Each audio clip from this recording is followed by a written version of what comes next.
Awalnya, Chale tidak berencana untuk menghancurkan pusaran air itu. Ia berencana untuk mengatasinya menggunakan perisai yang tidak dapat dihancurkan dan vitalitas jantung. Tetapi itu terjadi saat aku tidak memiliki naga hitam. Tidak ada alasan baginya untuk bekerja keras ketika dia memiliki naga hitam. Chale mengisi Black Dragon, On, dan Hong dengan banyak sekali makanan. Aku tidak tahu apa yang kamu curi, tapi kamu melakukan sesuatu yang besar. Itu Bilos. Kurasa aku agak terkenal akhir-akhir ini. Anda memang terkenal, Tuan Muda Chale. Tapi apakah tidak apa-apa bagi Anda untuk minum? Tidak ada alasan bagiku untuk berbohong di hadapanmu. Bilos tersenyum sambil mengisi cangkir Chale yang kosong. Ia lalu menyerahkan kotak ajaib kepada Chale. Berikut ini barang-barang yang Anda minta. Terima kasih telah mengembalikan barang-barang dari terakhir kali. Chale telah mengembalikan barang-barang lainnya kepada Bilos melalui Choi Han. Chale membelai kotak barang-barang baru ini sambil melihat ke arah Bilos. Chale telah memutuskan bagaimana memanfaatkan kesempatan pertama dari dua kesempatan untuk menggunakan plakat emas itu. Chale memutuskan untuk mengulur waktu sejenak ketika Ksatria Utara, keberadaan yang berbahaya bukan hanya bagi kerajaan Rohan tetapi juga kerajaan Brek dan kerajaan-kerajaan utara tengah lainnya, mulai bergerak menuju ke selatan. Lebih spesifiknya, selain Ksatria Utara, ada juga kekaisaran di pusat benua barat, pembunuh penyihir, dan ratu hutan selatan. Chale memutuskan untuk mengulur waktu agar bisa menjauh dari mereka semua. Tidak apa-apa jika dia sendirian, tetapi sekarang ada orang lain yang harus dia jaga. Bills, apakah kamu juga berdagang properti? Tidak, tapi aku tahu apa yang sedang terjadi akhir-akhir ini. Benua barat berada di ambang kehancuran. Dan ini adalah waktu yang tepat bagi pedagang seperti saya untuk menghasilkan uang. Pedagang akan berlari ke arah apapun yang bisa memberi mereka keuntungan. Kerajaan Wiper akan segera menjadi kacau. Aku yakin kau sudah menduganya. Para penyihir dan non-penyihir tidak bisa lagi hidup berdampingan di kerajaan Wiper. Itulah sebabnya saya mencoba mencari tahu apa yang bisa saya gunakan untuk menghasilkan uang di tengah kekacauan ini. Tuan Muda Chale, menurut Anda apa investasi yang paling menguntungkan di sana? Chale dengan mudah menjawab pertanyaan Bilos. Rakyat, para penyihir akan kalah dalam perang saudara dan menara sihir akan hancur. Lalu apa yang akan terjadi pada para penyihir yang tersisa? Semua penyihir tidak akan mati di akhir perang saudara. Kerajaan Wiper merupakan pemasok perangkat sihir terbesar di benua barat. Ada banyak penyihir yang menjauh dari kekuasaan dan politik. Tetapi tidak akan ada tempat bagi penyihir seperti itu di kerajaan Wiper setelah perang saudara. Dalam novel, putra mahkota Alberu Crossman akan menargetkan masalah ini. Mengenai menara sihir yang hancur, Rosalind adalah penyihir tingkat tertinggi yang memutuskan untuk membuat menara sihir baru di lokasi yang berbeda. Kau berpikir para penyihir akan mencari rumah baru. Para penyihir harus kalah di kerajaan Wiper. Itulah satu-satunya cara bagi kerajaan Wiper untuk maju ke masa depan yang lebih baik. Akan tetapi, Chale tidak terlalu menaruh perhatian pada hal-hal itu. Yang diinginkannya adalah sesuatu yang lain. Pemasok terbesar perangkat sihir bermutu tinggi di benua barat. Chale membutuhkan barang-barang yang akan tersisa setelah perang saudara. Segera beritahu aku jika menara sihir sudah hancur. Bolehkah aku bertanya kenapa? Chale mengangkat bahu dan menjawab dengan ringan. Anda akan mengetahuinya saat hal itu terjadi. Menara ajaib. Chale berencana membelinya. Menara sihir akan dipenuhi dengan perangkat sihir rusak yang tidak dapat diperbaiki setelah perang saudara. Chale juga tahu cara membeli menara sihir ini. Alberu juga tidak akan dapat melakukan apapun terhadap tindakan Chale. Saya menantikannya. Clay menganggukkan kepalanya tanda setuju. Dia juga menantikannya. Membeli menara ajaib akan memberinya waktu. Menara itu akan memberinya waktu untuk melindungi dirinya dari bahaya. Biayanya akan sangat mahal, tetapi bukan berarti itu uangku. Kalau begitu, aku akan menghubungimu jika itu terjadi. Baiklah, aku menantikannya. Chale mengucapkan selamat tinggal kepada Bilos, tamu pertamanya. Ia kemudian menyapa tamu kedua dan terakhirnya. Tamu kedua itu pun bergegas masuk ke ruangan. Apa ini? Boneka tanah liat seukuran telapak tangannya memanjat masuk melalui jendela. Hong melompat ke pelukan Chale karena takut. Itu karena ekspresi pada boneka tanah liat itu menakutkan. Boneka itu lebih mirip zombie daripada boneka. Naga hitam berbicara ke kepala Chale dengan sihir seperti biasa saat itu. Saya merasakan kekuatan Tuhan. Ah, Chale mengucapkan nama seseorang. Pendeta wanita gila. Kurungan. Begitu dia melakukan hal itu, boneka tanah liat yang tidak memiliki mata dan telinga tetapi hanya memiliki mulut mulai berbicara. Saya tahu Anda akan mengenali saya, Tuan Muda Chale. Boneka ini terhubung dengan saya. Boneka ini adalah barang sekali pakai yang hanya bisa mendengar dan berbicara. Dia benar-benar cukup terampil untuk disebut seorang ahli nujum. Chale menatap ke arah naga hitam. Naga hitam itu berbicara ke dalam pikiran Chale, tetapi tidak berubah menjadi tidak terlihat. Naga itu tampaknya langsung menyadari bahwa ia dapat mendengar dan berbicara, tetapi tidak dapat melihat. Seberapa kuatkah naga ini? Chale tiba-tiba mempertanyakan kekuatan naga hitam. Namun, boneka tanah liat itu mulai berbicara dan mencegahnya memikirkannya untuk waktu yang lama. Kami akan meninggalkan ibu kota hari ini. Saya yakin Tuan Muda Chale tidak suka kami menghubungi Anda seperti ini. Benar, benar sekali. Namun, Taylor bilang ada sesuatu yang ingin dia sampaikan kepadamu. Tuan Muda Chale, saat aku kembali menduduki jabatanku, tidak, saat aku sudah satu tingkat lebih tinggi dari jabatanku semula, aku akan kembali untuk membalas budi atas bantuanmu. Adalah apa yang ingin dia sampaikan kepadaku. Tidak perlu memberitahuku, aku tahu. Meski begitu, Taylor dan aku sama-sama butuh tempat untuk berbagi berita saat kami mendapatkan apa yang kami inginkan. Lakukan apapun yang kamu inginkan. Boneka tanah liat itu mulai tersenyum mendengar kata-kata Chale sebelum mulai meleleh. On dan Hong semakin menggali pakaian Chale untuk bersembunyi setelah melihat boneka itu meleleh. Kalau begitu, jaga kesehatanmu, Tuan Muda Chale. Lalu apakah saat itu aku bisa membalas dendamku? Setelah Taylor Stan kembali berkuasa dan menjadi penguasa tanah milik Markis Stan, Markis dan Fenian saat ini harus menghadapi amukan naga hitam ini. Ya, kamu bisa melakukan apapun yang kamu mau saat itu. Besar, sang naga hitam memutuskan kapan akan membalas dendam setelah mendengar tentang situasi terkini harta milik Markis Stan dari Chale. Naga hitam akan menyerang Fenian dan Markis saat mereka berada di titik terendah. Dia akan menunjukkan keputusasaan dan membuat mereka menderita. Naga hitam mengepakkan sayapnya dengan gembira. Ia benar-benar makhluk yang ganas.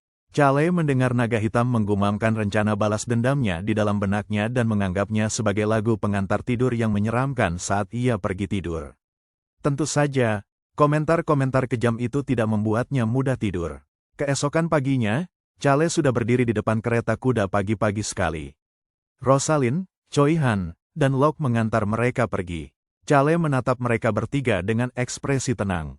Chale Nim, jika kau merasa melihat bajingan penyihir itu, tolong suruh naga itu untuk segera membunuhnya. Yang harus kau katakan padanya adalah meledakkan kepalanya agar dia tidak menjadi tidak berguna sepertiku, yang hanya mampu memotong lengannya. Aku pasti akan menjadi lebih kuat dan kembali. Jadi, pastikan kau mendengarkan Tuan Muda saat aku pergi. Pikirkan dengan serius tentang hal yang kukatakan kepada kalian semua terakhir kali. Itu untuk masa depanmu. Kita semua harus menjadi lebih kuat sekarang. Locke dikelilingi oleh 10 adiknya dan menceritakan apa yang ada dalam pikirannya. Dragon Nim, ini adalah buku teks tentang alfabet kerajaan Rohan, dan ini adalah bahasa umum di seluruh benua. Terima kasih, manusia. Aku hebat dan perkasa, jadi aku akan mempelajarinya dengan cepat. Benar sekali, Dragon Nim hebat dan perkasa. Aku berdoa semoga kau menemukan nama yang keren untuk dirimu sendiri.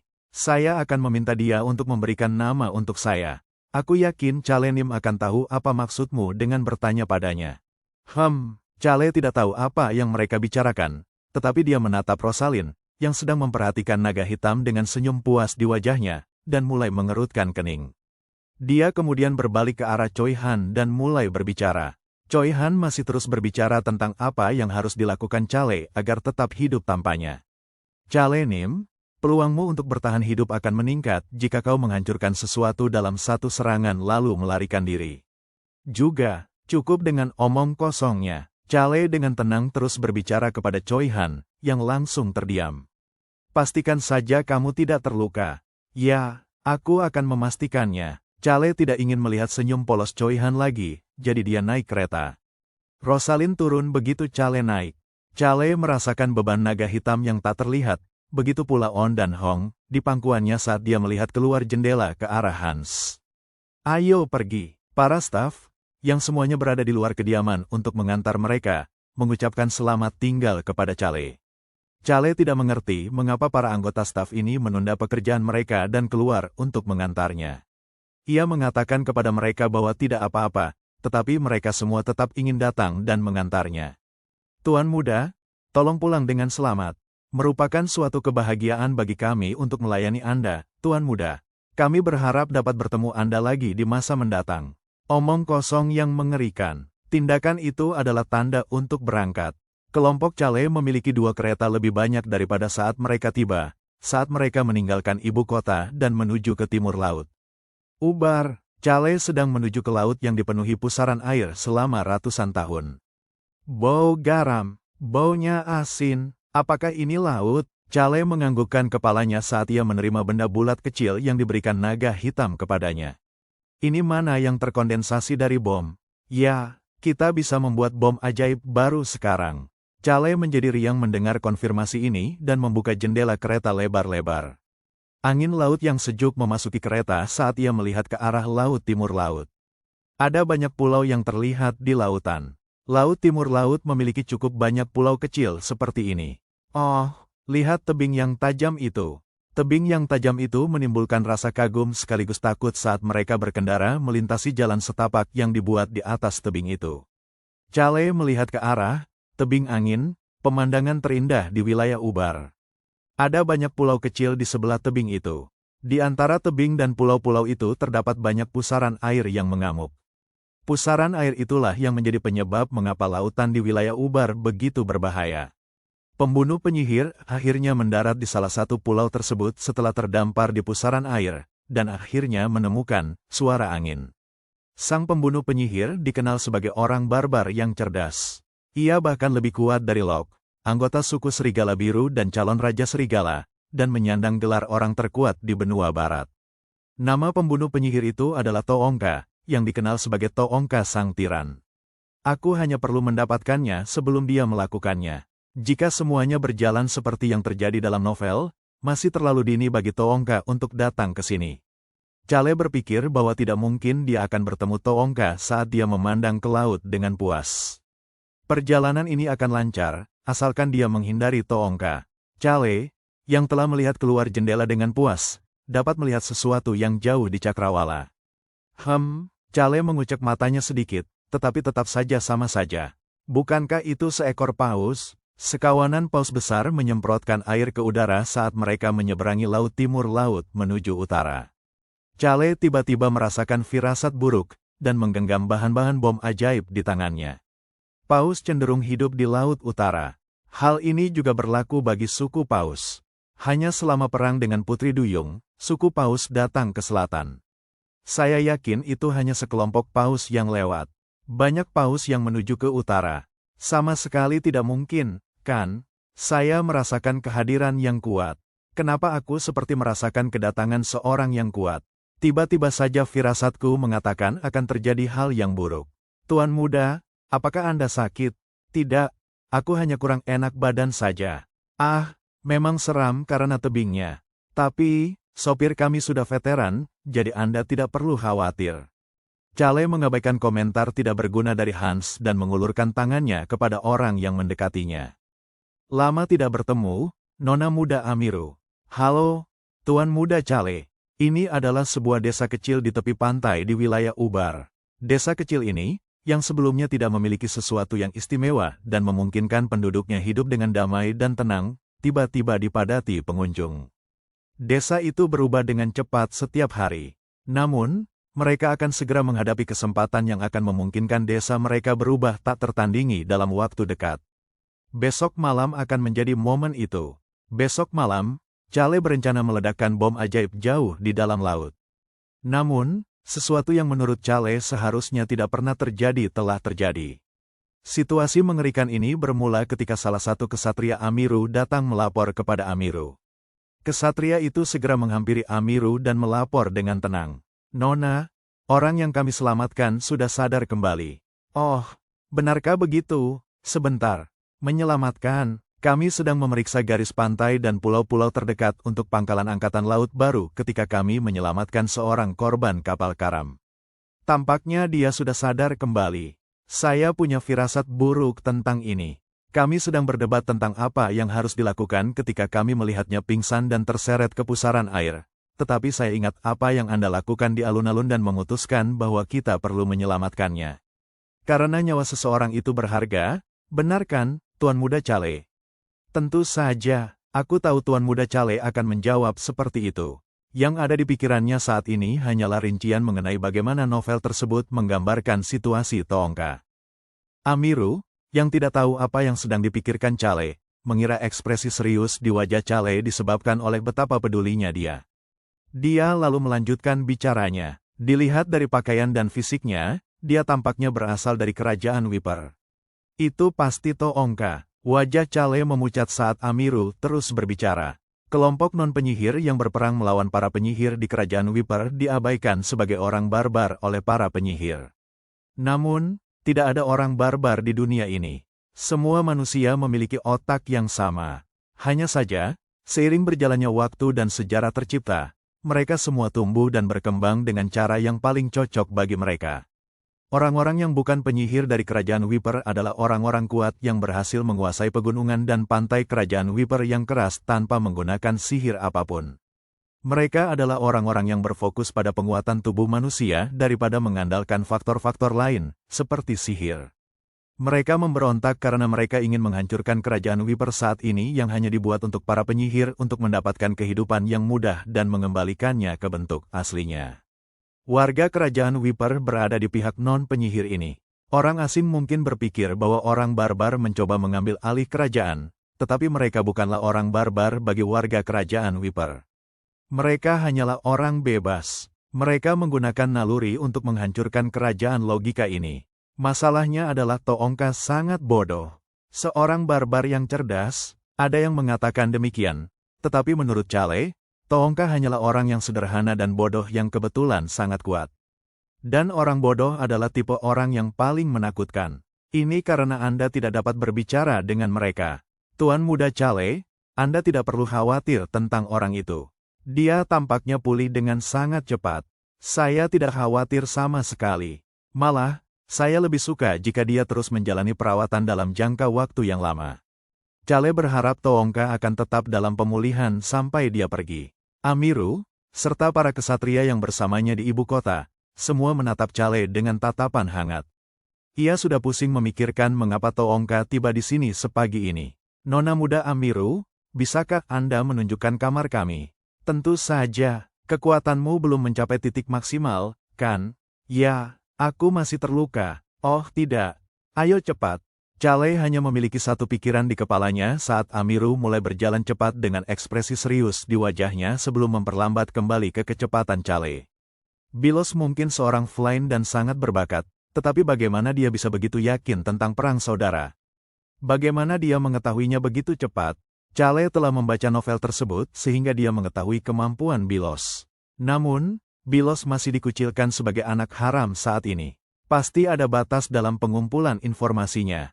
Itu berarti fakta bahwa Bilos tahu tentang hal itu berarti ceritanya berubah. Perang saudara pasti terjadi lebih awal daripada dalam novel.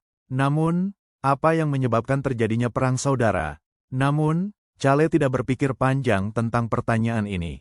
Fakta bahwa Toongka terdampar berarti kapalnya hancur oleh serangan para penyihir dan dia kembali dari utara setelah mendapatkan kekuatan. Itu berarti, meskipun dipindahkan ke atas, ceritanya sendiri tidak berubah. Kekuatan yang membuat para penyihir takut. Puncak potensi manusia dalam hal kekuatan fisik. Toongka bertahan hidup di lautan, gunung, gurun, hutan, gunung berapi, dan gletser hanya dengan kekuatan fisiknya saja. Toongka telah bertahan hidup di alam dan unsur-unsurnya yang paling keras. Tidak mungkin penyihir, yang menggunakan mana, kekuatan yang diambil dari alam, dapat mengalahkan orang seperti itu. Mungkin seekor naga bisa membunuhnya. Seekor naga mungkin masih bisa membunuh Toongka dengan satu pukulan. Cale berkata bahwa dia perlu beristirahat segera setelah tiba di kediamannya dan menyuruh semua orang keluar dari kamarnya sebelum menatap langit-langit dan mulai berbicara. Hai, ada apa, manusia? Naga hitam menampakkan dirinya. Cale mulai berbicara serius kepada naga itu. Tetaplah di sisiku tanpa pergi kemanapun untuk sementara waktu. Chale menyadari sesuatu melalui situasi dengan Choi Han dan naga hitam. Jika dia mencoba menghindari Toongka, dia malah akan berakhir dengan beban yang lebih berat. Dia perlu mempersiapkan diri untuk momen itu. Saya akan melakukan apapun yang saya inginkan. Naga hitam itu mendengus dan menjauh dari Chale. Namun, cara sayap naga itu mengepak membuat Chale tahu bahwa naga hitam itu akan mendengarkannya. Dia mengatakan satu hal, tetapi tubuhnya mengatakan hal lain. Chale merasa jauh lebih baik setelah mengatakan hal itu kepada naga hitam. Chale kemudian melihat sekeliling kamarnya. Itu adalah tempat tinggal yang dibangun oleh kepala keluarga Ubar beberapa waktu lalu di desa kecil ini. Itu tidak terlalu cocok dengan desa lainnya. Kamar mewah ini tidak sesuai dengan desa tempat mereka tinggal.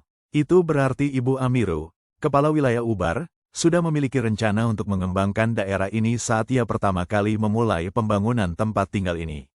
Visi itu akhirnya menjadi kenyataan 10 tahun kemudian. Mungkin butuh waktu yang lama untuk menarik keluarga Gilbert dan mendapatkan perlindungan dari keluarga Welsman.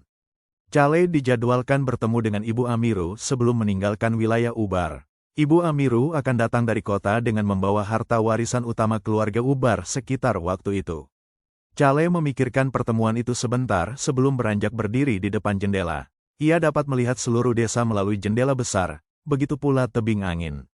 Tebing angin. Selama ratusan tahun, air di depan tebing itu dirusak oleh pusaran air, menyebabkan sakit kepala bagi warga Ubar yang mencoba menuju ke laut. Namun ada alasan mengapa keluarga Amiru masih menganggap daerah ini penting. Ada dua desa lain yang berada di tepi laut, tetapi desa ini berada di tengah-tengah ketiganya. Garis pantai yang berbentuk bulan sabit menempatkan desa ini di tengah dengan dua tebing di kedua sisinya, menjadikannya satu-satunya desa yang memudahkan perahu untuk berlabuh. Selain itu, pulau-pulau dengan ukuran berbeda terlihat dari desa tersebut, sehingga menjadikannya pemandangan yang indah. Lokasi ini akan menjadi lokasi yang bagus untuk pangkalan militer. Chale dijadwalkan pergi ke pulau terkecil besok pagi. Suara angin yang menjadi sumber semua pusaran air ini terletak tepat di sebelah pulau itu. Toongka pernah mengatakan hal berikut tentang suara angin dalam novel. Itulah yang dicari Chale, kekuatan yang memungkinkannya melarikan diri dengan cepat dan diam-diam sambil menimbulkan kekacauan bagi yang kuat. Chale mulai tersenyum tipis untuk mengantisipasi esok pagi. Tuan muda, Paman Backrox membuat makanan laut ini khusus untukmu. Paman sangat senang dengan laut. Baiklah, Chale Nim, makanlah yang banyak. Chale memandang ke 10 anak serigala yang membawa makanan ke kamarnya dengan puas. Dia telah memberitahu yang lain bahwa mereka adalah sepupu Locke dan bahwa mereka semua tinggal di desa yang sama ketika keluarga mereka dibunuh oleh bandit. Senyum Chale semakin lebar, bukan karena dia menyukai mereka bersepuluh. Pandangan Chale terfokus pada Backrox, yang membawa nampan berisi makanan di belakang anak-anak. Putra Ron, seorang koki, dan ahli penyiksaan. Itulah Backrox. Ia biasanya mengenakan pakaian tanpa kerutan atau setitik debu pun. Sekarang pun sama saja, namun, ada kantung mata yang serius di bawah matanya. Silakan makan, Tuan Muda Chale. Bagus, terima kasih. Merupakan keputusan yang tepat untuk meminta kalian semua membantu Backrox di dapur. Chale mengucapkan terima kasih kepada Maes, anak berusia 12 tahun yang merupakan anak tertua dari 10 anak serigala, sebelum mengambil garpunya. Tuan muda, kami ingin bekerja. Locke Hyung mengatakan kepada kami bahwa kami tidak bisa meminta imbalan darimu. Anak-anak serigala, dengan Maes sebagai pemimpin, telah bergegas ke keretanya selama perjalanan mereka dan memintanya untuk mempekerjakan mereka. Saat itulah Chale menyuruh mereka mulai membantu Backrox. Kami pikir akan lebih baik jika kami berlatih dengan para ksatria, tetapi kami akan tetap berusaha sebaik mungkin. Maes yang berusia 12 tahun itu percaya diri dan tenang, tidak seperti Locke. Dia juga sangat menyadari kekuatan suku serigala. Itulah sebabnya Chale bahkan lebih bersikeras tentang bantuan mereka kepada Backrox di dapur. Kalian masih anak-anak, masih terlalu dini untuk melakukan sesuatu yang berbahaya seperti berlatih dengan para ksatria. Bantu Backrox dengan pekerjaan dapur. Kau benar-benar seperti yang dikatakan Locke Hyung. Ya, kami akan melakukan yang terbaik. Anak-anak yang mengatakan bahwa mereka akan bekerja keras benar-benar bekerja keras. Mungkin itu sebabnya, tetapi Chale tidak dapat menahan senyumnya pada Backrox, yang tampak semakin lelah setiap hari. Backrox hanya berdiri di sana sementara anak-anak serigala menyiapkan meja dan kemudian pergi. Paman, kamu tidak datang. Mereka memanggil Backrox sebagai paman dan memperlakukannya seperti keluarga. Aku datang. Anak-anak keluar terlebih dahulu setelah mendengar komentarnya. Mereka semua berpakaian rapi dan rambutnya terawat rapi, seolah-olah mereka belum pernah tinggal di desa terpencil sebelumnya. Sekarang aku memikirkannya lagi, dia pasti akan menjadi pengasuh anak yang sangat baik. Calais menghindari tatapan Backrox, karena mengira Backrox akan menyerangnya dengan pisau dapurnya jika dia tahu apa yang sedang dipikirkan Calais. Backrox saat ini hidup sebagai koki yang bersih dan terhormat. Dia tidak boleh bersikap dingin kepada anak-anak serigala. Calais memperhatikan Backrox mengambil garpu dan pisau dan mulai meninggalkan ruangan saat dia mulai berbicara. Terima kasih sudah selalu memberiku makanan yang lezat. Ya, Tuan. Klik. Backrox meninggalkan ruangan dan menutup pintu di belakangnya. Tanda hubung. Saya tidak tahu mengapa dia mencoba melakukan pekerjaan ayahnya saat ayahnya sudah tiada. Tidak ada alasan bagi Backrox untuk membawakan makanan kepadanya. Namun, Backrox perlahan-lahan mengerjakan pekerjaan Ron di setiap kesempatan yang ada. Sayangnya, hal ini mencegah Calais untuk menikmati waktu yang tersisa dari kepergian Ron. Anak-anak serigala atau Backrox selalu muncul untuk menggantikan tempat Ron. Calais melihat ke sudut ruangan berikutnya dan melanjutkan berbicara. Ayo makan. Teman-teman makan. Calais, On, Hong, dan naga hitam bergegas ke meja dan mulai makan. Calais menatap matahari terbenam di atas lautan sambil menikmati makan malamnya dengan santai.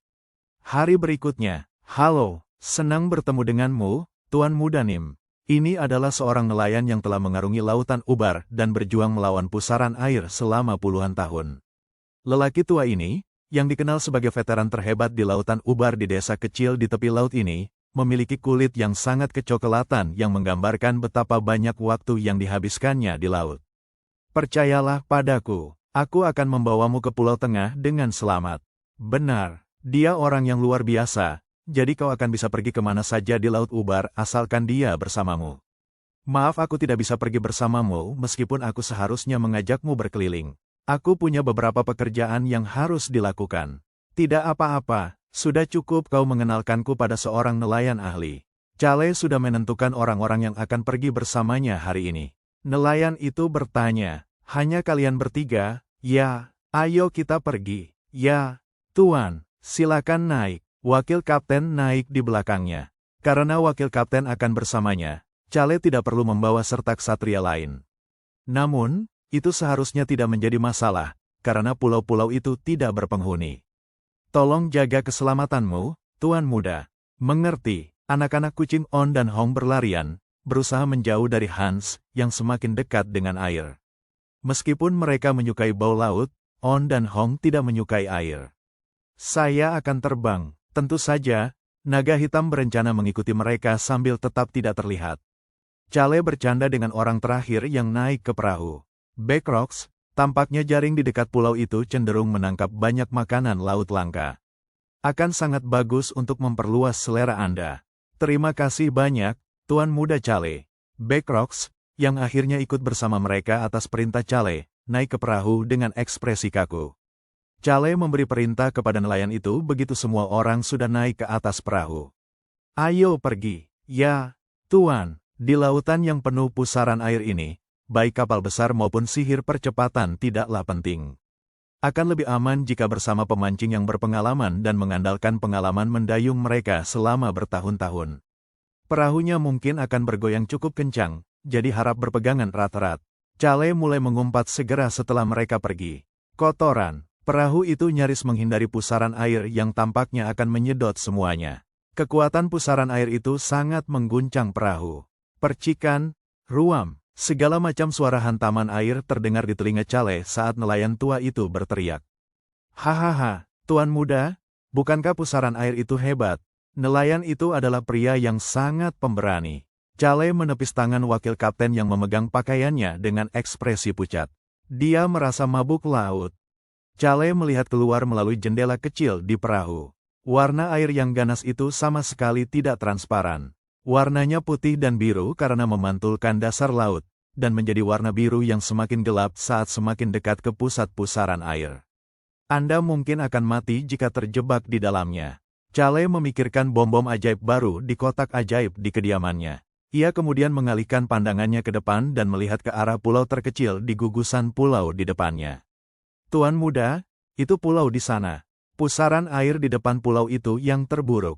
Kau harus segera mengucapkan selamat tinggal pada dunia ini jika kau sampai terperangkap di sana.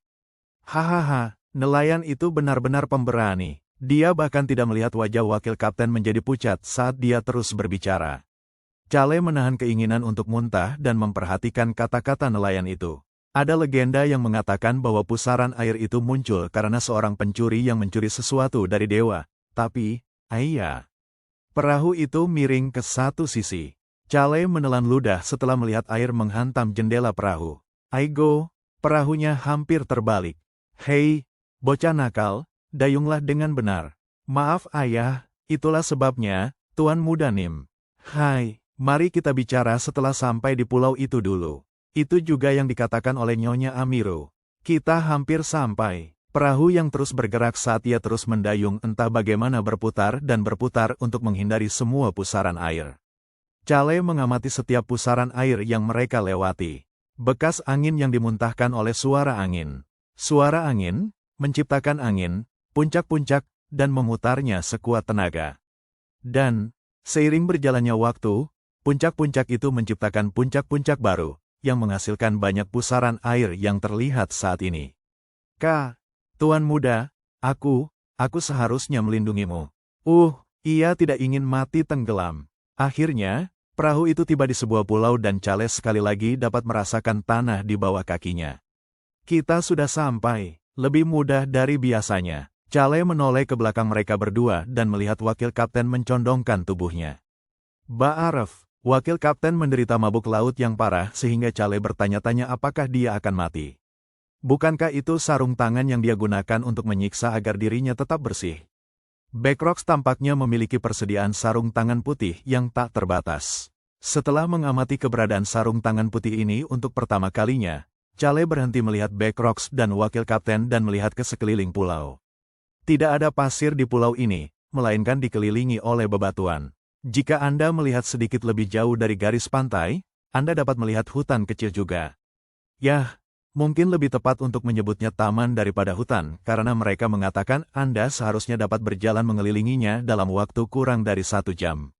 Orang tua, ya, Tuan Muda Nim, lanjutkan ceritamu dari sebelumnya, tentang pencuri itu. Lelaki tua itu berhenti memperhatikan putranya yang sedang menambatkan perahu dan menunjuk ke arah jalan yang mereka lalui untuk sampai ke sana. Ia menunjuk ke pusaran air besar di depan pulau ini. Dahulu kala, ada seorang pencuri yang lebih cepat dari siapapun.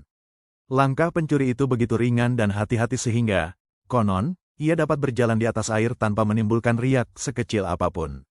Itu benar-benar suara angin. Tentu saja, berjalan di atas air agak berlebihan. Ngomong-ngomong, pencuri itu konon mencuri sesuatu milik dewa. Legenda mengatakan bahwa pencuri itu melompat dari tebing angin sambil membawa barang-barang itu. Kau tahu tebing mana itu, kan? Begitulah cara barang milik dewa dan pencuri itu menghilang dari dunia ini. Begitu pula bagaimana pusaran air itu muncul. Orang tua itu tersenyum lembut, selembut kerutan kecoklatan di lengannya. Itulah sebabnya mengapa dulu ada pengorbanan untuk benda milik dewa. Tidak lagi, jika itu benar-benar benda milik dewa, mengapa dewa itu malah mengganggu kita manusia dan tidak mengambil kembali benda miliknya? Chale setuju dengan orang tua itu. Itu bukan benda milik dewa. Itu adalah kekuatan manusia. Itulah sebabnya dewa tidak bisa mengambilnya. Kalau begitu aku akan melihat-lihat pulau ini sekarang. Baik, Tuan, saya akan menunggu Anda di sini. Orang tua itu berjalan mendekati putranya ketika wakil kapten melompat.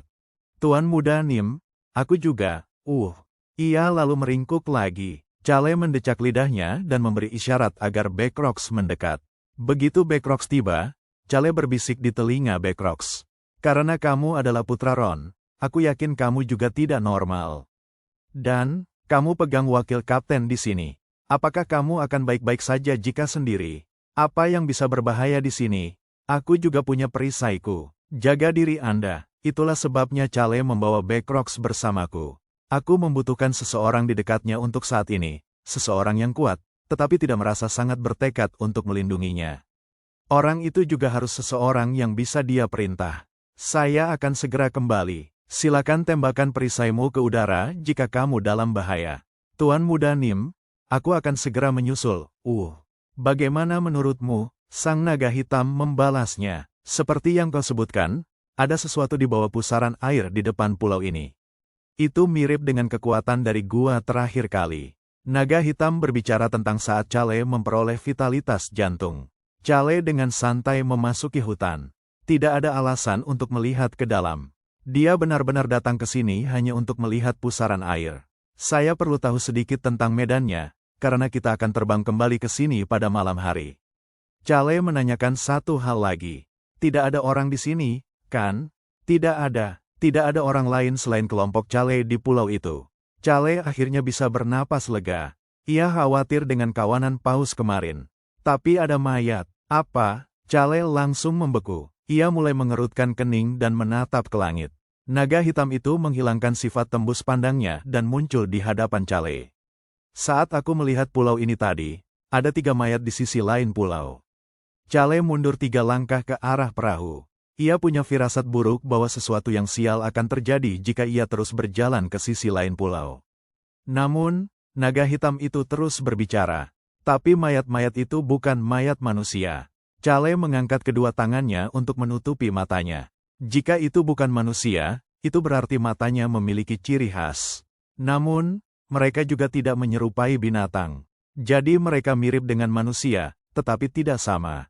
Apakah tangan dan kaki mereka aneh? Benar sekali, tangan dan kakinya aneh. Bentuknya seperti sirip. Sirip, itu adalah simbol Putri Duyung. Sekelompok paus dan Putri Duyung. Cale khawatir dan penuh keraguan. Paus dan Putri Duyung seharusnya tidak muncul begitu saja. Tidak, pertarungan antara suku Paus dan Putri Duyung memiliki sejarah yang bahkan lebih panjang dari perang manusia tertua. Namun, momen ketika hal ini terungkap dalam novel adalah ketika Choi Han terlibat dengan suku Paus. Cale memanggil naga hitam. Hei, kamu, jangan panggil aku kamu. Lalu, aku harus memanggilmu apa? Kamu akan segera mengetahuinya. Apa sebenarnya yang dia bicarakan? Cale hanya berpikir bahwa naga hitam yang akhir-akhir ini mempelajari bahasa manusia akan memilih nama untuk dirinya sendiri. Jadi dia hanya menunjuk ke arah sisi lain pulau dengan dagunya. Apakah kamu yakin tidak ada orang di sana? Tidak ada kehidupan di sana. Sama saja di dalam air. Kalau begitu tunjukkan jalannya. Dia harus memeriksa mayat-mayat Putri Duyung itu. Hanya untuk memastikan dan menjaga dirinya agar terhindar dari bahaya. Kamu harus berada di depanku. Cale mendorong naga hitam di depannya saat mereka menuju sisi lain pulau. Dia kemudian mulai mengerutkan kening begitu dia keluar dari sisi lain hutan dan melihat mayat-mayat itu. Aku benar, seperti yang diduga, mereka adalah mayat Putri Duyung. Lebih tepatnya, ada 3 mayat, semuanya dengan leher patah. Lebih jauh lagi, kaki dan lengan mereka juga terpelintir. Cale semakin mengernyit setelah melihat penampakan Putri Duyung dengan matanya sendiri, bukan hanya sebagai teks dalam novel. Mayat-mayat itu benar-benar kering, seolah-olah mereka adalah mumi. Namun, Putri Duyung itu benar-benar tampak berbeda dari manusia. Ada sirip di tangan dan kaki mereka, sementara kulit mereka tampak tertutup sisik. Mereka juga memiliki insang sebagai pengganti telinga. Mengapa kamu tidak mendekat? Itu menakutkan. Benar, aku lupa kalau kamu manusia yang lemah. Sepertinya mereka diratakan hingga mati. Mereka juga tampaknya baru saja mati belum lama ini. Selain itu, saya melihat darah merah di bawah sirip mereka. Saya pikir mereka sedang bertempur. Itu seekor paus. Paus pasti telah membunuh Putri Duyung ini. Suku Paus memiliki populasi kecil, mirip dengan naga, tetapi mereka adalah makhluk terkuat di lautan. Itulah sebabnya mereka mampu melindungi dunia lautan dari Putri Duyung. Para Putri Duyung ingin menciptakan kerajaan di dalam lautan. Namun, suku Paus tidak mau membagi wilayah mereka dengan yang lain. Hal ini karena mereka adalah spesies yang harus bermigrasi mengikuti cuaca. Suku Paus jumlahnya sedikit, tetapi mereka terlalu kuat bagi Putri Duyung untuk bertindak sesuka hati. Namun, Putri Duyung tiba-tiba menjadi lebih kuat. Para Putri Duyung mulai menjadi lebih kuat, menempatkan suku Paus dalam situasi yang sulit. Saat itulah Choi Han muncul dan membantu para Paus. Setidaknya, Itulah isi novel pada akhir volume 5. Bisakah kita biarkan saja mereka seperti ini? Ya, mayat Putri Duyung tidak akan hilang di daratan, melainkan akan mengering hampir seluruhnya. Agar mayat dapat menghilang, mayat harus berada di bawah air. Setelah itu, baunya menyebar ke seluruh lautan, memberi sinyal kepada Putri Duyung lain untuk datang mengambil mayat tersebut. Itulah sebabnya suku Paus sengaja meninggalkan mereka di tanah seperti ini. Aku harus segera mengurus semuanya dan pergi juga. Mungkin hanya ada satu anggota suku Paus yang melawan Putri Duyung ini. Jika ada 2 orang, mereka tidak akan meninggalkan mayat-mayat ini di darat. Mereka akan melemparkannya ke dalam air untuk menarik lebih banyak Putri Duyung dan bertarung. Mereka memilih untuk bertindak seperti ini karena mereka sendirian. Ayo kembali, tidak banyak yang bisa dilihat. Wakil kapten, yang akhirnya mulai pulih dari mabuk lautnya, menjadi pucat lagi.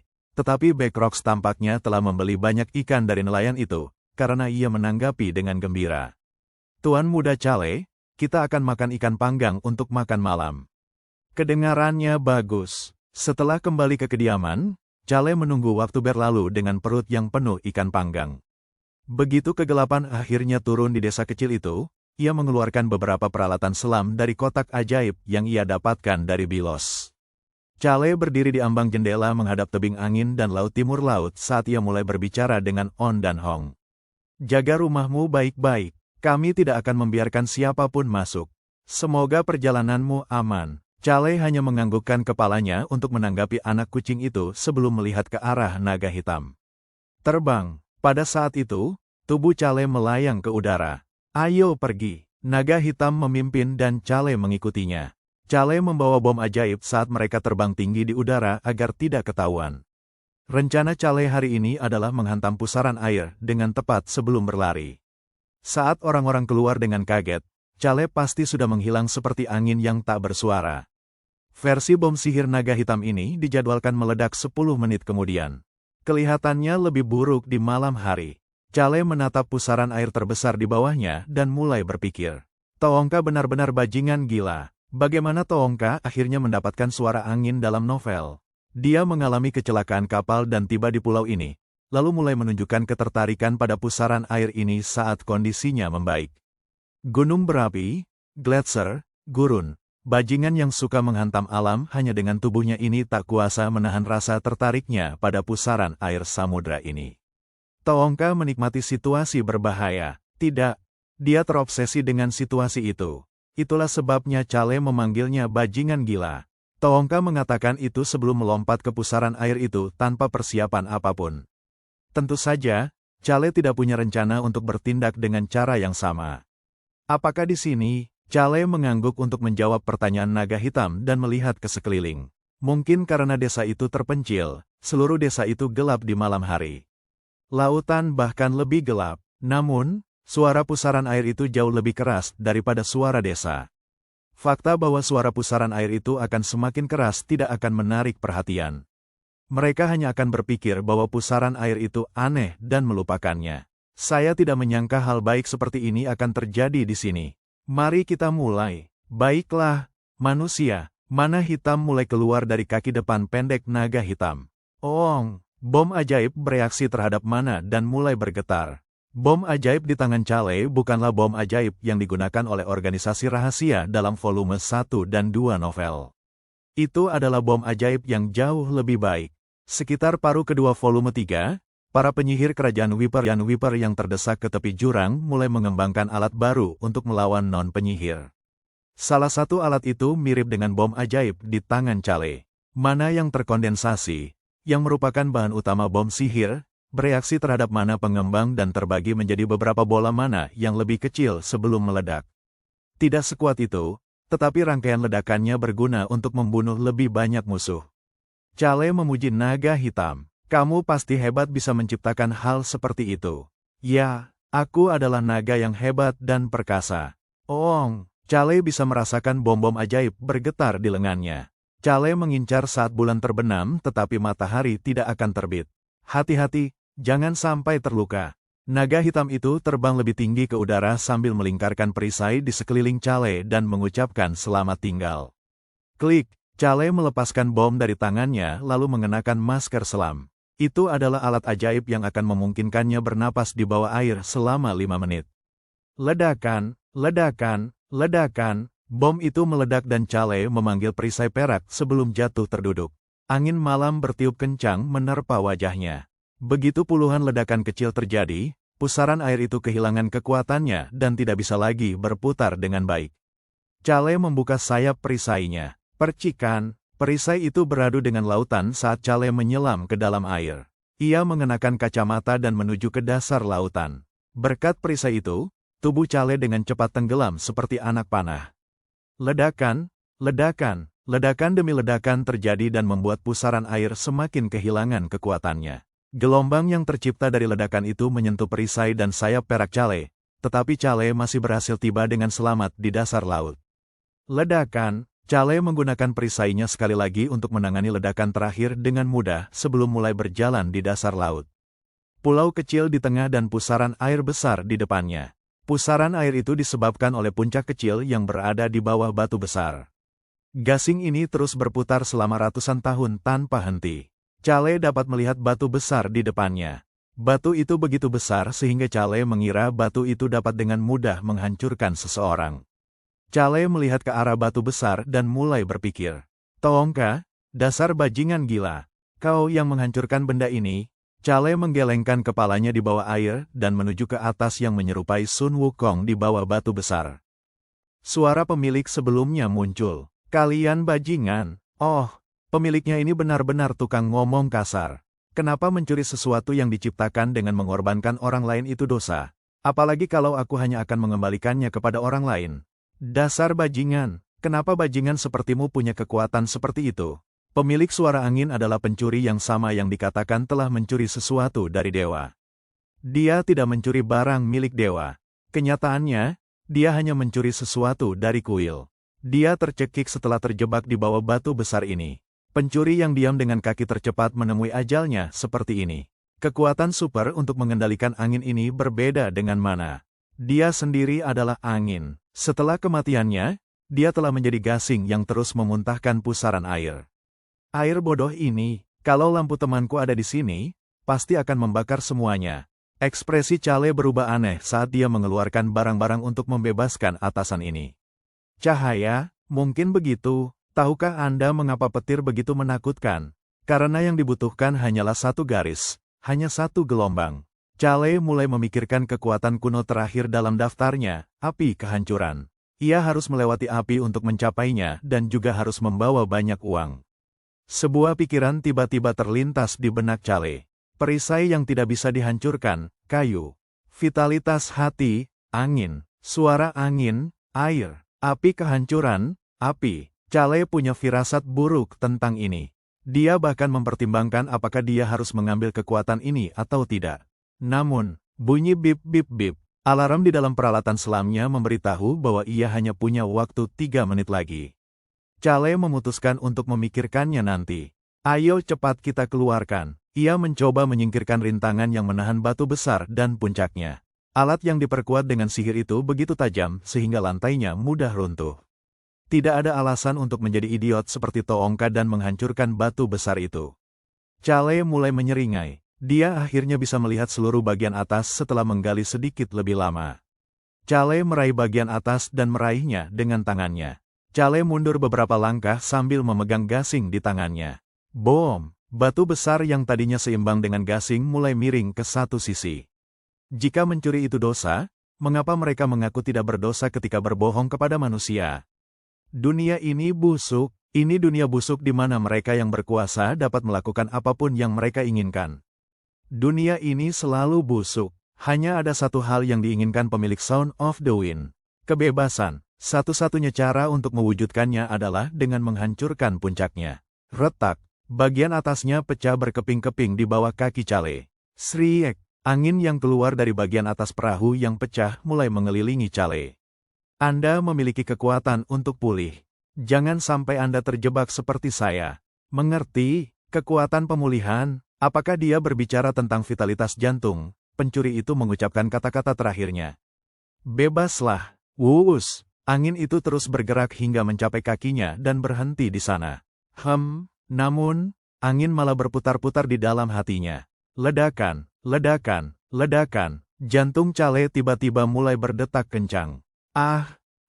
Jantungnya berdetak sangat kencang hingga terasa sakit. Chale menepuk-nepuk jantungnya dengan tangan kanannya saat gelembung-gelembung udara keluar dari mulutnya yang terbuka karena rasa sakit. Apa yang sedang terjadi? Pada saat itu, angin bertiup kencang sebelum langsung bergerak turun ke kakinya dan menggambar sesuatu di pergelangan kakinya. Chale bisa melihat gambar pusaran air di celah antara pakaian selam dan sepatu selamnya. Pusaran air ini juga berwarna perak. Setelah gambar pusaran air selesai, Chale akhirnya bisa merasakan hatinya tenang. Apakah vitalitas jantung juga memperkuat suara angin? Ia penasaran tetapi tidak punya waktu untuk memikirkannya. Bunyi bip alarm berbunyi sekali lagi untuk memberitahu bahwa waktunya sudah tidak banyak lagi.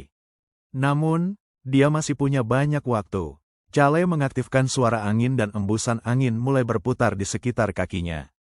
Keren, tubuh Chale langsung menembus air. Meskipun pusaran air besar di depan pulau tengah telah hilang, pusaran air lainnya masih ada. Namun, Chale dengan mudah melewatinya tanpa masalah. Pusaran air lainnya akan menghilang dalam waktu seminggu. Pusaran air tersebut mengenali suara angin, simbol pemiliknya, dan memberi jalan bagi Chale. Tujuannya adalah tebing angin. Chale memperhatikan tebing itu semakin dekat dan menendang tanah sebelum ia terlalu dekat. Tubuhnya terangkat ke atas sebagai reaksi. Swish! Chale segera melepas masker dan membuangnya. Bunyi bip, alarm berbunyi dan menandakan waktu 5 menit telah habis. Chale memandang ke arah desa dan melihat banyak lampu mulai menyala. Saya harus bergegas. Hans mungkin tidak akan datang membangunkannya karena dia berkata untuk tidak mengganggunya kecuali itu masalah hidup dan mati, tetapi tetap lebih baik untuk segera kembali.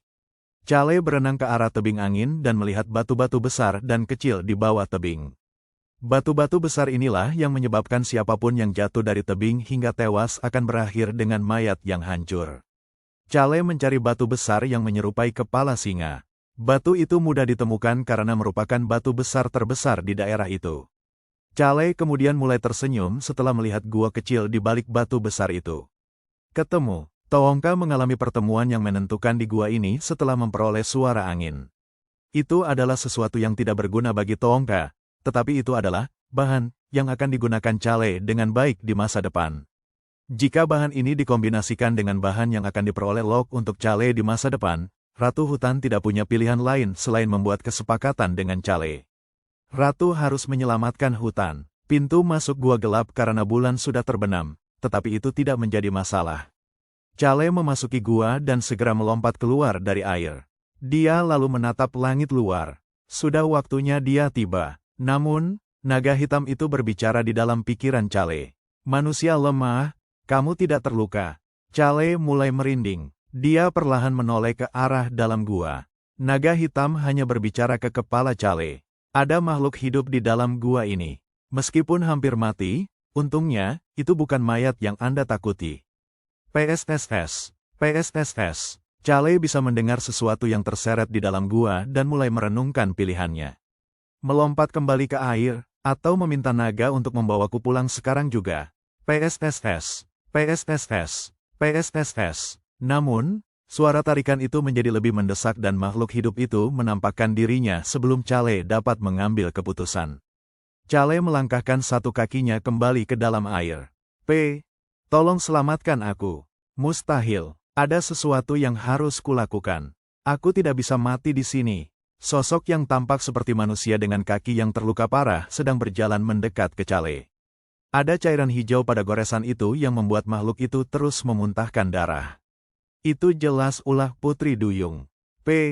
Kumohon, itu seekor paus. Manusia cantik dengan rambut acak-acakan yang merangkak ke arah Chale dengan tangannya adalah seekor paus. Manusia lemah, apakah kamu terkena flu? Wajahmu pucat. Naga hitam berbicara ke dalam pikiran Chale, tetapi Chale tidak dapat mendengarnya. Chale merasa seperti sedang menghadapi adegan yang diambil langsung dari film horor. Seorang anggota suku paus yang terluka dan hampir mati telah menampakkan diri kepada Chale. Chale mulai berpikir, haruskah saya lari? Namun, pupil mata paus itu benar-benar menatapnya. Ia juga tampak mengerahkan kekuatan ke tangannya, karena Chale dapat melihat jari-jari paus itu menggali tanah.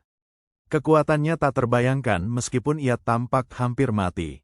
Seorang anggota suku paus terluka oleh racun Putri Duyung.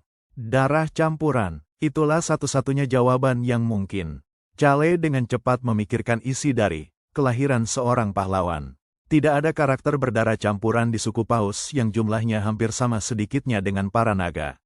Tetapi ada satu yang mati. Chale mulai mengerutkan kening dan khawatir. Aduh, paus itu tidak bisa merangkak lagi.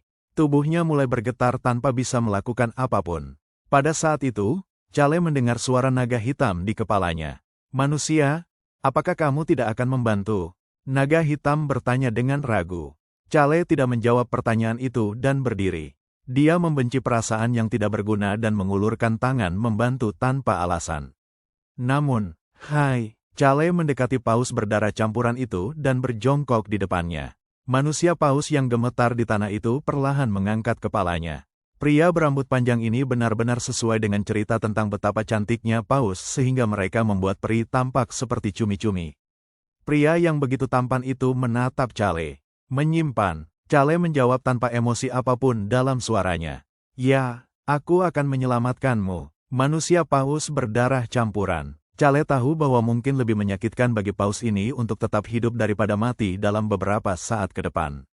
Dia yakin bahwa paus itu juga tahu hal ini. Chale teringat percakapan Raja Paus dengan Locke dalam novel. Mengapa kamu berkata seperti itu? Anakku bukan dari darah murni.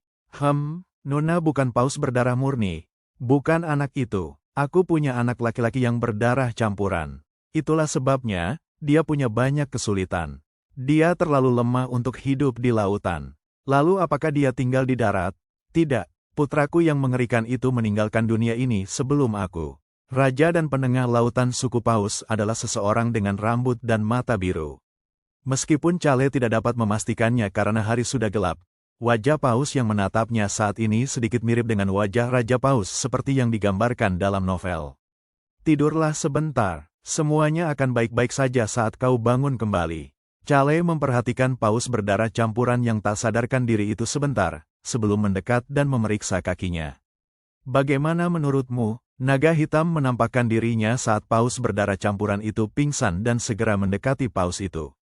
Ia kemudian menciptakan bola cahaya kecil dengan sihir, sehingga mereka bisa melihat kaki itu dengan lebih jelas. Ini kacau. Meskipun kulit mereka tampak sempurna dan cantik, kulit mereka juga sangat kuat. Sayangnya, paus berdarah campuran ini tidak memiliki kemewahan seperti itu. Itulah sebabnya ia terkena serangan Putri Duyung dan diracuni. Naga hitam memperhatikan Chale dengan ekspresi aneh di wajahnya saat Chale memeriksa paus itu. Kamu manusia yang sangat aneh. Kamu sangat lemah dan aneh. Cukup omong kosongnya. Celupkan dia ke dalam air. Apakah kamu berbohong padanya? Manusia, kau bilang kau akan menyelamatkannya. Kau memang lemah, tapi kau telah menepati semua janjimu sampai sekarang. Jadi mengapa kau menyuruhku mencelupkannya ke dalam air? Apa kau mencoba membuatnya mati lemas? Aku melakukan ini untuk menyelamatkannya.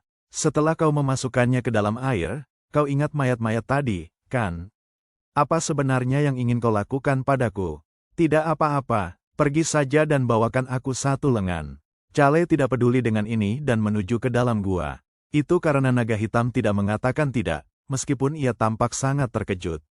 Saya akan melakukan apa yang kamu minta sekarang. Naga hitam itu benar-benar penurut. Chale tidak menoleh ke belakang dan terus berjalan maju. Dia harus mengurusnya dan kembali sebelum desa menjadi gaduh. Gua itu tidak dalam, dan Chale dengan cepat mencapai ujungnya. Ketemu. Pertemuan yang ditakdirkan yang ditemukan Toongka adalah genangan air kecil. Chale mengeluarkan salah satu barang yang dibawanya. Itu adalah alat alarm. Alat itu akan memberitahu Chale jika ada orang lain yang mendekati lokasi ini. Saya hanya perlu membawanya sebelum saya pergi. Air pemadam kebakaran. Air selalu kuat melawan api, tetapi kekuatan air ini sedikit berbeda. Jika Chale mencelupkan benda yang akan disediakan Locke untuknya ke dalam air ini, benda yang sangat berharga akan lahir. Itu akan menjadi harta karun yang akan menyelamatkan hutan yang mengering. Chale kembali ke pintu masuk gua. Naga hitam tampaknya telah kembali dengan lengan itu. Saat ia menyerahkan lengan itu kepada Chale dengan ekspresi ragu. Cale juga bisa melihat bocah paus berdarah campuran yang basah kuyup itu. Ayo pergi, sang naga hitam mendesah sebelum mengangkat paus berdarah campuran, lengan Putri Duyung, dan Cale sebelum melayang kembali ke rumah. Cale menerima sambutan luar biasa dari On dan Hong segera setelah dia kembali. Kamu datang di waktu yang tepat.